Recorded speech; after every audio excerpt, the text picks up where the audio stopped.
Narito ang mga naging aktibidad ni Pangulong Ferdinand R. Marcos Jr. ngayong linggong ito. Martes, March 4, pinangunahan ni Pangulong Marcos ang pulong na kanyang ipinatawag sa Malacanang kasama ang bumubuo sa National Task Force on Canlaon. Sa pulong ay pinahayag ng Pangulo ang gagawing pagpapatupad ng pamahalaan ng long-term plan upang matiyak ang kaligtasan ng mga residenteng apektado ng pagputok ng Bulkang Canlaon sa Negros Island. Sinabi ng Pangulo na kasama sa plano ang pagdetermina sa matutuluyang ligtas na evacuation sites at pagtatayo ng permanenteng relocation areas para sa mga evacuees. Dagdag ng Chief Executive na nais niyang matiyak na malayo sa danger zone ang mga residente habang gusto din ng Presidente na magtayo ng malalaking evacuation centers. Pinangunahan din ng Pangulo ang sectoral meeting na doon ay inaprubahan ang pagtatatag ng Child Development Center sa mga mahihirap na bayan na popondohan ng pamahalaan. Ito ay inaprubahan ni Pangulong Marcos na kung saan ang itatatag na Child Development Centers ay ilalagay sa mga 4th at 5th class municipalities na walang sapat na mapagkukunan upang magtayo ng mga basic education development hubs. 700 million pesos ang inilaang pondo sa susunod na 3 taon upang mabigyan ng akses ang mga mahihirap na barangay sa mga inisyatiba para sa maagang pagunlad ng mga bata. Ang 700 milyong pisong pondo ay idadaan sa Local Government Support Fund.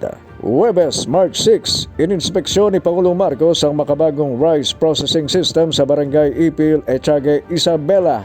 Inaasahan na magpapabilis sa proseso ng paggiling ng palay at post-harvest operations ang nasabing rice processing system na inaasahang magpapaangat sa kabuhayan ng mga magsasaka.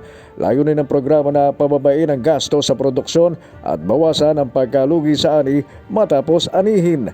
Nobyembre 2024 nang inilunsad ang nasabing posibilidad na bahagi ng Rice Competitiveness Enhancement Fund Mechanization Program na may kabuang halaga na 67.48 million pesos. Kasama din sa naging aktibidad ng Pangulo ang pag-iinspeksyon sa bumagsak na tulay sa Isabela. Dito ay nakita ng Pangulo na problema sa design ang nakitang dahilan ng nangyaring pagbagsak ng Kabagan Santa Maria Bridge sa Isabela.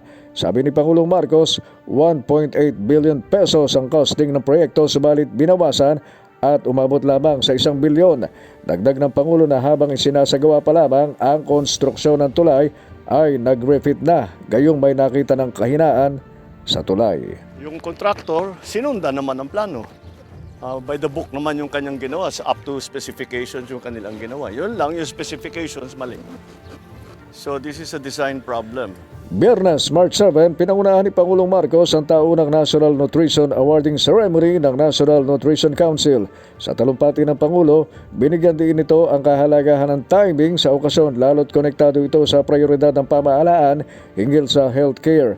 Inihayag ng Chief Executive na sadyang may makahamon sa usapin ng nutrisyon ngunit ito'y tinutugunan anya ng pamahalaan sa pamamagitan ng iba't ibang programa na dito'y sinisigurong tama ang kinakain ng mga bata na dapat magsimula sa panahong kahit nasa sinapupunan pa lamang sila ng kanilang ina. Kaugnay nito'y binigyan din naman ng Pangulo ang halaga ng partisipasyon ng mga nasa LGU para magtagumpay ang kampanya ng gobyerno laban sa malnutrisyon. Mula Maynila ay bumiyahe ang Pangulo sa Pili, Camarines Sur kung saan ay pinangunahan nito ang trabaho at serbisyong pangkalusugan sa bagong Pilipinas na dito ay iniaalok sa mga job seekers ang may higit 2,000 bakanteng trabaho. Bukod sa hanap buhay, tampok rin ang iba pang serbisyo ng pamahalaan tulad ng SSS, Pag-ibig, BIR, PSA, NBI at TESDA. Sabi ni Pangulong Marcos, patuloy na ibababa ang trabaho at serbisyong pangkalusugan sa bagong Pilipinas sa iba't ibang bahagi ng bansa para ilapit ang serbisyo ng gobyerno sa mga Pilipino. Pagkatapos ng trabaho at serbisyong pangkalusugan sa bagong Pilipinas ay agad na isinunod ng Pangulo ang pangangampanya sa senatorial slate ng administrasyon sa rally ng Alyansa para sa bagong Pilipinas. Dito ay muling binigyan din ng Pangulo ang isang pangkalahatang plano para sa ekonomiko at panlipunang pagbabago na isinusulong ng Alyansa.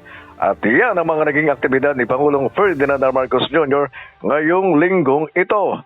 Mula sa Public Affairs Division, ako naman si Alvin Baltasar para sa Bagong Pilipinas, Radyo Publiko.